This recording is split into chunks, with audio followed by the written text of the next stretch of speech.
Eu vejo que muitas pessoas fazem as suas análises políticas pautadas muito na fé, na esperança. Então elas criam caminhos lógicos, criam narrativas, manipulam os caminhos, manipulam suas análises para que no final dessa análise, algo que elas desejam que ocorra acabe acontecendo, pelo menos na cabeça delas. E na verdade não são análises, na verdade são mais sentimentos de fé, sentimentos de esperança que um desejo pessoal possa ocorrer. E muitas pessoas chegam aqui no nosso canal do Professor Leonardo esperando que eu faça esse tipo de análise. Só que as análises que nós fazemos aqui no canal são análises pautadas no pé no chão, são análises pautadas na realidade. Aqui não tem análise na fé, aqui não tem análise na esperança. Nós pautamos as nossas análises a partir da realidade. E é assim que funciona. E muitas pessoas acabam se decepcionando. Eu fiz um vídeo recente, e vou deixar o link aqui na descrição, onde eu dizia que os ataques que estão sendo feitos pela esquerda no Sérgio Moro, esses ataques aloprados, iriam eventualmente eleger Sérgio Moro. E algumas pessoas, obviamente, ficaram decepcionadas. Muitos vieram falar que olha, você está completamente equivocado, as eleições estão muito longe, Sérgio Moro está perdendo o apoio popular. E eu percebo que muitas pessoas elas não estão entendendo o contexto das coisas, porque elas não conseguem entender o que está em jogo na política. E eu preciso explicar para você. Desenvolvimento econômico é secundário em política. Geração de emprego é secundária em política. Educação é secundário. Saúde é secundário. Segurança pública é secundário. Combate à corrupção é secundário. Tudo o que você possa imaginar é secundário na política. O primeiro, o elemento principal da política, o elemento primário, aquilo que vem antes de tudo e que puxa todo o resto, é a perpetuação do poder. Um político que está no poder, o que ele quer fazer? Ou ele quer se reeleger, ou ele quer forjar um sucessor. Então ele faz um projeto de desenvolvimento econômico visando a sua perpetuação no poder. Ele constrói um posto de saúde visando a sua perpetuação no poder. Ele quer gerar empregos visando a sua perpetuação no poder, porque é isso que está em jogo. O que está em jogo é sempre a perpetuação e manutenção do poder. E o ciclo eleitoral para 2022 já começou. As eleições de 2022 elas não vão começar em outubro, elas já começaram. O ciclo de 2018 começou em 2014. Pode ter começado até antes, mas nas manifestações de 2013. E o ciclo de 22 já começou, ele já está em curso.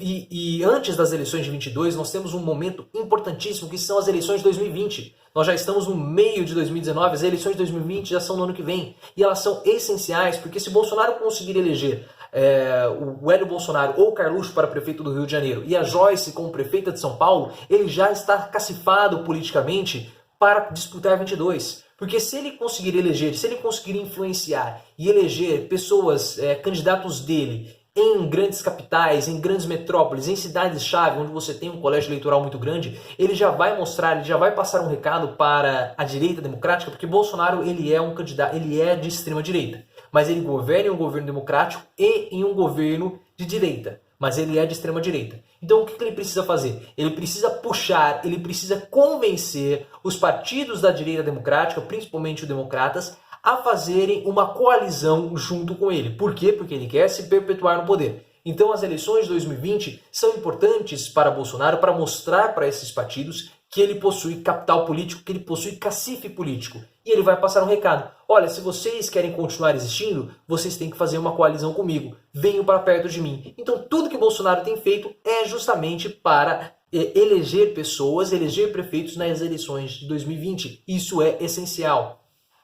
E outra coisa, Bolsonaro ele está em constante campanha política. As eleições acabaram em outubro, mas 10 meses após o término das eleições, Bolsonaro permanece, 8 meses, né? 8, 9 meses, Bolsonaro permanece em campanha. Por isso que ele vai lá na celebração dos 108 anos da Igreja da Assembleia de Deus, por isso que ele vai para a Marcha para Jesus, por isso que ele vai no Ratinho, por isso que ele vai na Record, por isso que ele posta vídeo na internet, no Twitter, cantando salmos com a mãe dele. Por isso que ele vai à Marcha para Jesus e fala assim, se o povo quiser eu vou tentar a reeleição. Ele joga para o povo, ele vai à Marcha para Jesus e fala assim, olha, esse governo é um governo nosso, é um governo de Deus, é um governo escolhido por Deus. Isso é campanha política. O que ele fez lá em Belém do Pará, naquela celebração dos 108 anos da Assembleia de Deus, é um showmício.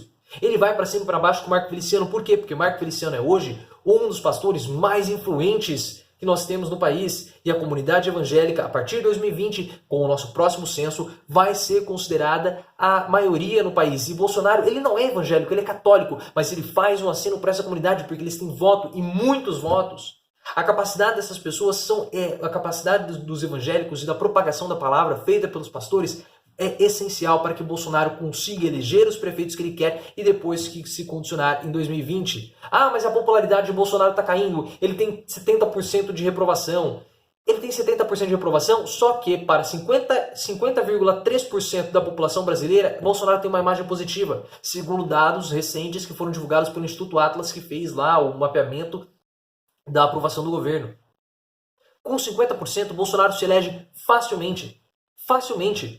Quem que é hoje na esquerda o candidato que pode vencer Bolsonaro? Não é ninguém, não tem ninguém, é Ciro Gomes. Primeiro, para Ciro Gomes ter um embate com Bolsonaro, ele precisa comandar a oposição. Se Ciro Gomes não for líder da oposição, ele não vai conseguir ser o candidato mais forte da esquerda, o que vai derrotar o candidato PT e vai enfrentar Bolsonaro no segundo turno. Isso não vai acontecer. Ou Ciro Gomes é um candidato, é o líder da oposição, ou ele não vai conseguir vencer o PT. E aí acabou para ele.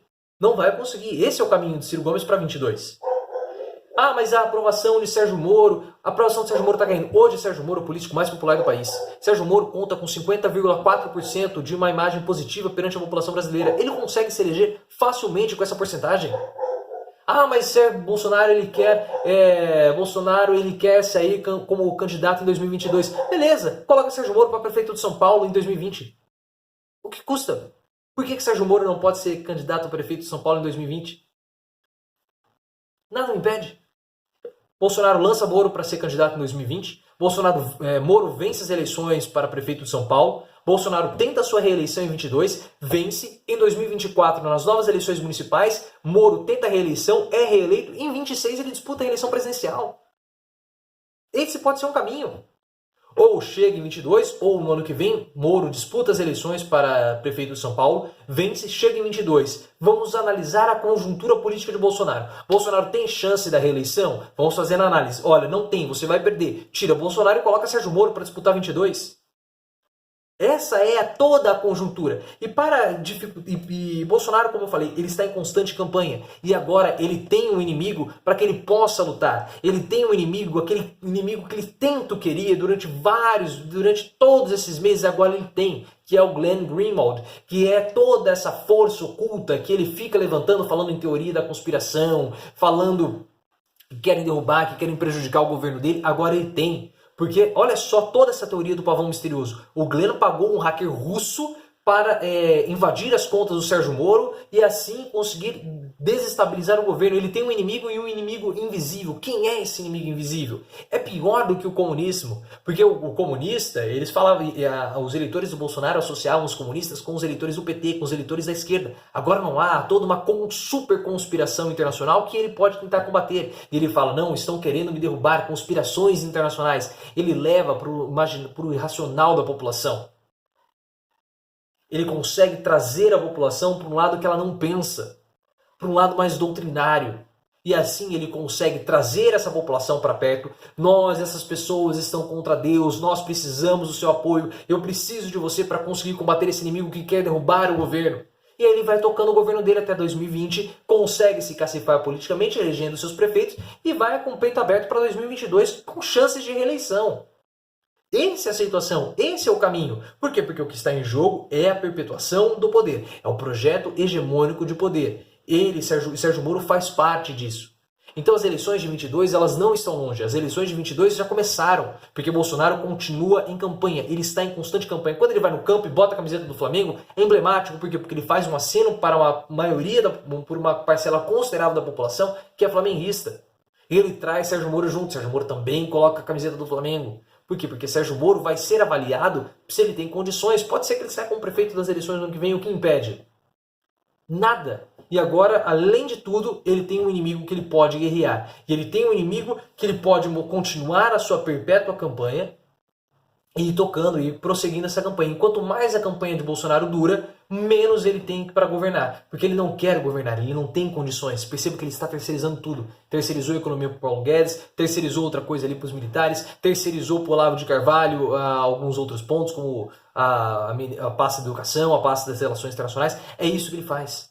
Ele terceiriza, por quê? Porque ele não quer governar. Quando ele aparece usando de chinelo nas reuniões, quando ele aparece com a camiseta falsificada do Palmeiras, o que ele está fazendo? Ele está fugindo da sua responsabilidade como presidente do país, porque ele não quer governar. O que ele quer fazer? Ele quer continuar em constante campanha. Só que para continuar em constante campanha, ele precisa ter um inimigo, e foi dado esse inimigo para ele. Bolsonaro cresceu muito quando ele tinha o Jean Willis, quando ele tinha a Maria do Rosário. E agora o Glenn Greenwald, com a ajuda da esquerda, com esses ataques aloprados, Bolsonaro tem esse inimigo e ele pode continuar em constante campanha. Se você chegou até aqui, espero que tudo tenha ficado claro para você. E o que está em jogo aqui é justamente a perpetuação do poder. Se você chegou até aqui, considere se inscrever no canal, compartilhe esse vídeo, vamos fortalecer essa corrente aqui no canal do Professor Leonardo e lembre-se, vamos sempre sair do raso e aprofundar o nosso discurso.